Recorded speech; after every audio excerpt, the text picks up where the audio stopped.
Herkese merhaba, YouTube Çiçek Mutfağım kanalına hoş geldiniz. Bugün sizler için ömür boyu vazgeçemeyeceğiniz nefis bir ekmek tarifi paylaştım. İsterseniz sandviç ekmeği, döner ekmeği, kahvaltılık ekmek veya yemeklerinizin yanında ekmek olarak değerlendirebilirsiniz. Fazla yapıp derin dondurucuya koyabilirsiniz. Ben tam 30 tane yaptım. Hatta şöyle söyleyeyim sizlere, hepsini derin dondurucu için yaptım. Çıkartıp ısıtıp afiyetle yiyebileceksiniz. Sadece gerçekten de önemli püf noktaları var. Bunları uygularsanız kolaylıkla herkes bu tarifimi yapacaktır. Sizlere lezzet garantisi veriyorum. Gerçekten de bu tarif mutfağınızın yıldız tarifi olacaktır. Tarifim için 750 gram patates kullanacağım. Öncelikle patatesleri haşlamam gerekiyor. Küçük doğradıktan sonra hemen bir tencereye aldım ve üzerine 3 su bardağı su ilavesi yaptım.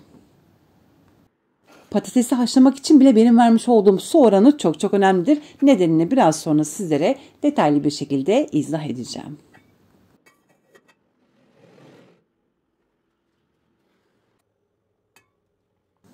Tencereyi ocağa almıştım. Hemen şöyle kontrol ediyorum patatesleri. Görmüş olduğunuz gibi artık patatesler de yeterince haşlandı. Blender'dan şimdi geçip hemen ocağın altını kapatacağım. Bu arada buraya kadar gelen kıymetli takipçilerimden ben yine her zaman olduğu gibi yorumlar kısmına bir emoji rica ediyorum. Bu bir çiçek olabilir, bir böcek olabilir ya da herhangi bir mesaj olabilir. Hiç fark etmez. Konuyla ilgili bilginiz veya bir tecrübeniz de varsa bizlerle paylaşırsanız çok mutlu olurum. Şimdiden herkese teker teker teşekkür ediyorum. Patatesi blenderdan çektikten sonra birazcık ılınmasını bekleyeceğim. Ardından da hamuru hızlı bir şekilde yoğurmaya başlayacağım.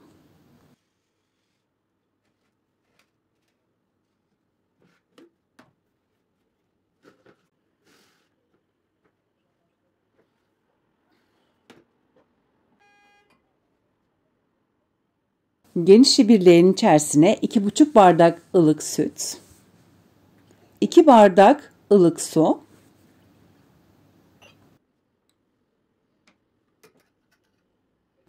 patates püresini ilave ediyorum. Patates püresi yeterince ılınmıştı. Çok sıcak olmasın. Bu sefer de hamurun kıvamını tutturamazsınız. O yüzden ılımış olması yeterli olacaktır. 1 yemek kaşığı toz şeker, yarım paket yaş maya, 2 kilogram un,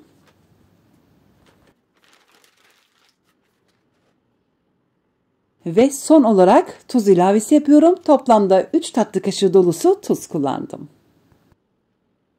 Hamur için gerekli olan malzemelerin tamamını ilave ettim ve şimdi hamuru yoğurmaya başlıyorum. Hamuru yaklaşık olarak 5 veya 7 dakika boyunca güzelce yoğurmaya başlayacağım. Görmüş olduğunuz gibi ilk başta elinizi saran bir hamur. İlerleyen dakikalarda elinizden ayrılacak ve yine aynı zamanda yumuşak kıvamda bir hamur olacak. Biraz sonra sizlere detaylı bir şekilde göstereceğim. Güzel bir şekilde yoğurmak önemlidir. Böylelikle ekmeğimiz de çok lezzetli olacak. Dediğim gibi bu ekmeği döner ekmeği, sandviç ekmeği, kahvaltılık ekmek, beslenmelik ekmek veya ana yemeklerin yanında ekmek olarak da değerlendirebilirsiniz. Nefis bir tarif. Ben tarifime çok güveniyorum. Yıllardan beri yapmış olduğum garantili bir tariftir. Tarifimde 2 kilogram un var, yarım paket yaş maya var. Yani yaş maya oranı çok az. İçine koymuş olduğum patates püresi sayesinde videomun sonunda göreceksiniz. Yumuşacık ekmekler olacak. İçinde patates olduğunu hiç kimse anlamayacak. Patates kullanmamızın sebebi yumuşacık ekmekler olmasını sağlamaktır. Ve de geç bayatlamasını da aynı zamanda sağlıyor. Zaten fazlalıkları derin dondurucuda koyacağız. Tadına baktıktan sonra garantili her zaman yapacağınız zaten bir tarif olacaktır.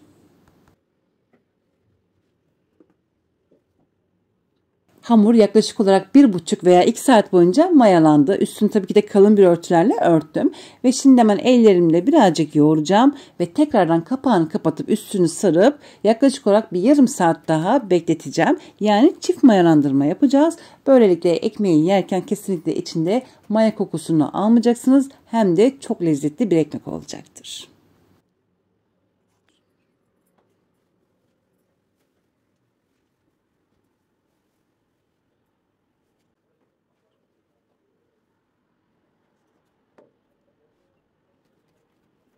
Ve aradan toplamda yarım saat daha geçti. Şimdi hemen tekrar hamuru güzelce yoğuracağım. Burada hamuru yaklaşık olarak 1 dakika boyunca yoğuracağım. Çünkü hemen 30 eşit bezeye ayıracağım. Çok fazla ele yapışan bir hamur olduğu için daha başka bir yerde hamuru yoğurma şansım olmayacaktır.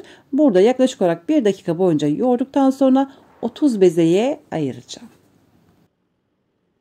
İşinizi kolaylaştırmak için eğer bu yöntemi yaparsanız gerçekten de çok güzel oluyor. Öncelikle tezgahı bol miktarda unladım. Hemen ellerimde ara ara unlayacağım çünkü ele yapışan bir hamur. Bakın şöyle hemen portakal büyüklüğünde parçalar alıyorum ve hemen tezgaha da biraz sonra göstereceğim.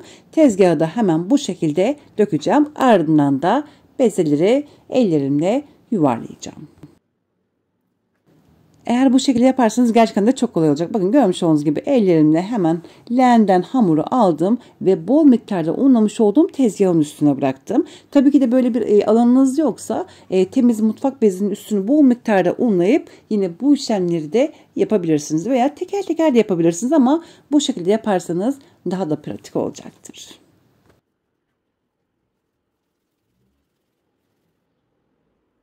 Tezgaha dökmüş olduğum hamurları şimdi hemen ellerimle yuvarlamam gerekiyor. Buradan tabii ki de yine undan yardım alacağım. Çünkü ele yapışan bir hamur olduğu için undan yardım alabilirsiniz. Yuvarlamış olduğunuz bezeleri de temiz bir bezin üstünü yine bol miktarda unlayıp üstüne serebilirsiniz. Biraz sonra sizlere nasıl yaptığımı detaylı bir şekilde göstereceğim.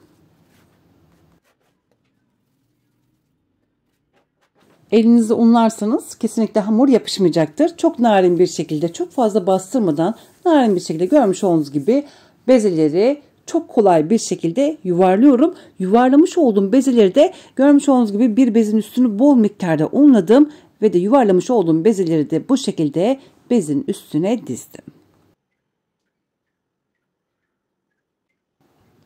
Hamurları koymadan önce bezi bol miktarda unladım. Ardından da ellerimle hafif bir şekilde yuvarlamış olduğum bezeleri bu şekilde dizdim ve yine kurumaması için de üstünü örtüyorum. 20 dakika boyunca dinlendireceğim. Ardından da pişirmeye başlayacağım. Biraz sonra ekmekleri pişirmeye başlayacağım. Bu arada hemen hızlı bir şekilde ekmeğin üstüne süreceğim. Sosu hazırlıyorum. Hemen bir kaseye bir tane yumurta sarısı, bir tatlı kaşığı zeytinyağı veya ayçiçek yağı da olabilir. Ve ardından da 2 yemek kaşığı yoğurt ilavesi yaptım ve güzelce çırptım.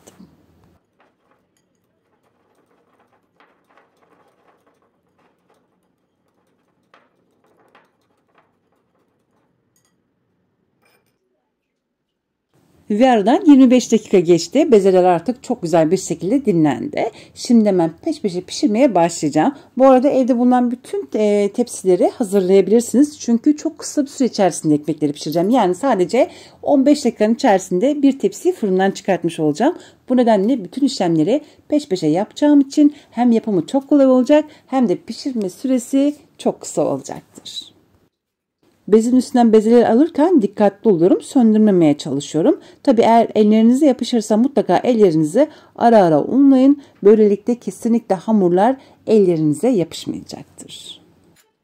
Fırında açtım. Şu anda 250 derecede fırın ısınıyor. Hemen yaklaşık olarak bir çay kaşığı dolusu hazırlamış olduğum sosu her bezenin üstüne koyarak ellerimle görmüş olduğunuz gibi yavaşça açmaya başlıyorum. Bu arada kesinlikle hamuru yırtmayalım. Çünkü kabarmasını da engellersiniz eğer hamuru yırtarsanız. Sadece parmaklarımla görmüş olduğunuz gibi açmaya çalışıyorum. Gerçekten de muhteşem bir sonuç alacaksınız. Biraz sonra zaten detaylı bir şekilde göreceksiniz. Sadece benim vermiş olduğum püf noktalara uymanız yeterli olacaktır.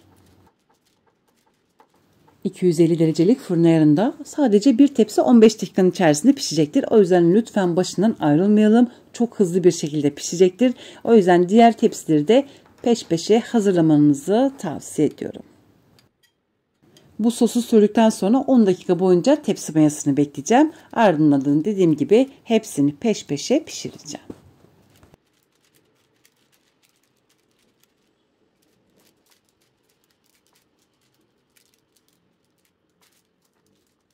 Bir tepside 6 tane ekmek pişecek. Bu nedenle seri bir şekilde pişireceğiz. Dediğim gibi 250 derecelik fırın ayarında 15 dakikanın içerisinde pişecektir. Evde bulunan bütün tepsileri bu şekilde hazırlarsanız hiçbir yerde bekletmeden hemen peş peşe bütün ekmekleri hızlı bir şekilde pişireceksiniz.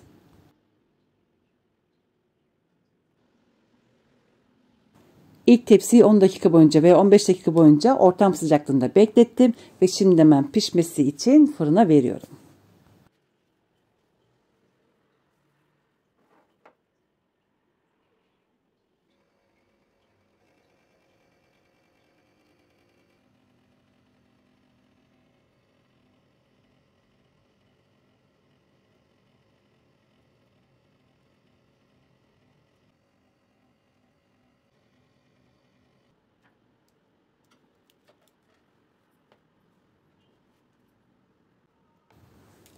Ekmekleri fırından çıkarttıktan sonra hemen temiz bir bezin içerisinde sarmamız gerekiyor. Bu da yine önemli püf noktalarından bir tanesidir.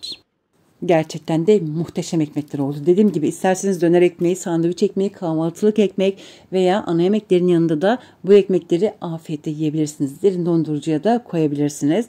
Çıkarttıktan sonra gerçekten de muhteşem oluyor. Yeni yapılmış gibi tazecik oluyor. O yüzden vaktiniz olduğunda fazla yapıp derin dondurucuya bu yöntemle koyabilirsiniz.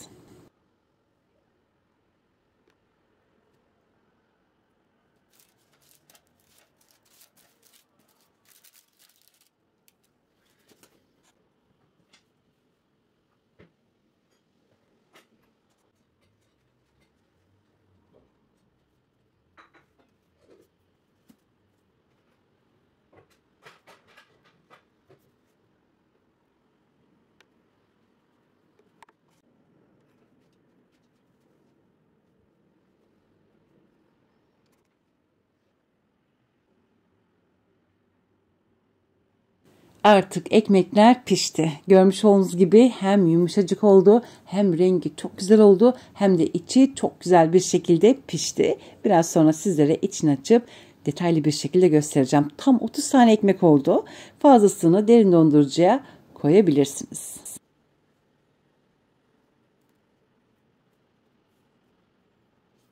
Az maya kullanmamıza rağmen yumuşacık ekmekler oldu. Benim vermiş olduğum püf noktalara uyarsanız sizler de bu ekmeği kolaylıkla yapacaksınız.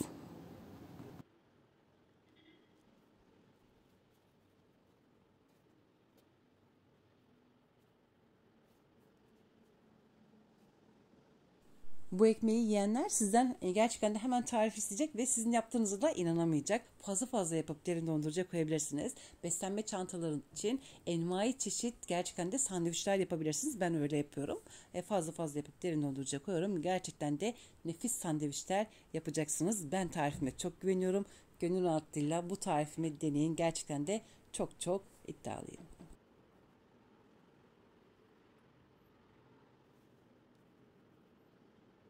Ben de böylelikle bir videoyu da burada sonlandırıyorum. Beni izlediğiniz için çok teşekkür ediyorum. İzlemiş olduğunuz bu videoya da beğeni attığınız için herkese teker teşekkür ederek şimdilik vedalaşıyorum. Yarın yeni videomda tekrar görüşmek dileğiyle. Hoşçakalın.